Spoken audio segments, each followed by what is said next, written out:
Ladies and gentlemen, who am I kidding? Gentlemen, welcome to the Itsy Guitar YouTube channel. It's time to hear my 1968 Fender Super Reverb close mic'd. So let's get straight to it, and then afterwards we'll discuss what we heard a little bit.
So that's how my Super Reverb sounds in my garage, mic'd the way I mic'd it.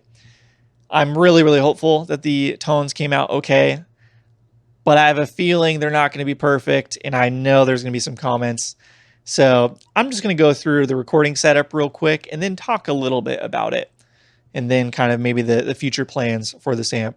So the recording setup was an SM57 close mic'd, as you guys saw. And then I've got the camera, which has its own stereo mics. That's a room mic. That's how I treat it, basically. Typically, when I do these kind of things, the mix is about 80% the close mic and then 20% room mics. So that would be a room mic. And then I also had my phone recording off on the other side of the room as another room mic. I'll probably just pan them. But yeah, that's the recording setup. And then I've got like 75 feet of XLR cable going through my house to my office. And yeah, that's kind of part of the crux of the issue for me, guys, to really be super pleased with the recording. It's so tough. So I'm not, I'm going to say some excuses here, but I just want you guys to kind of understand behind the scenes a little bit and maybe put a little grace towards my way. So yeah, my recording, just me, obviously. My computer to record my interface is very, very far away. And this amp is brutally loud. So I don't know if you've ever been in a room with a Super Reverb. Maybe a Super Reverb on, say, 6, 7, 8. They are unbelievably loud amplifiers. And to be 6 inches away from that amp, from the speakers, it's brutal. There's no other way to describe it. It is gnarly. It is for sure, hearing damage if you're sitting here for more than a couple minutes maybe. So you guys saw I had earplugs in, so I'm covering myself on that side. But that makes it really hard to play because I can't hear anything. It makes it really hard to dial in the amp. I'm totally guessing. And, I can't tell turning the mids up and down if it's giving me the changes I want. Or the bass. I can't tell if the bass is flubbing out. I just can't. Sorry. I find out afterwards in the recording, 100 feet away in the house. So, yeah, that's just kind of is what it is. I'm in my garage. It's not a treated garage, just an open garage, as you guys have seen. And it just is what it is. So I'm doing my best. I'm really, really trying, but it's hard. It's brutal. It's not easy recording these loud amps. And there's no master volume involved. There's no attenuator involved. There's no load box and aux or anything. Those make it so much easier. And I wanted to do this just raw as possible. And that's what I did. I probably should have compromised a little bit to make it easier and maybe give you guys some better tones in the end. But I don't know. Maybe they came out okay. We'll find out. Either way, I just want you guys to know I really, really tried. And I did a bunch of different guitars. They all wanted to feedback and go crazy being this close to an amp cranked. Just not natural. The amp should be 15 feet behind me on stage, There's really no situation where you'd ever find yourself 6 inches from a Super Reverb speakers at ear level cranked. But such is life on YouTube because you guys got to see me and the amp. Otherwise, you'd all click off. So is what it is. Same thing goes for any faces I made. It might seem pretty benign, listening back to the audio, even when it's clean, but this thing is brutal. It is so loud. So if I'm making dumb faces, so be it. I'm standing next to a Super Reverb that's blowing my head off. So, but that's my amp. I hope the sound I was able to record is indicative of the amazing tones I hear in person with this amp. We're not done with it. There's a few other things I want to do to it. But if you're new to the channel and new to this amplifier on my channel, I've done a whole series of work on it. I'll put a link in the description. You can check all that out and subscribe to stay in the know with this and all my other projects going on. Thank you so much for watching. I really appreciate it. And until next time, see you guys.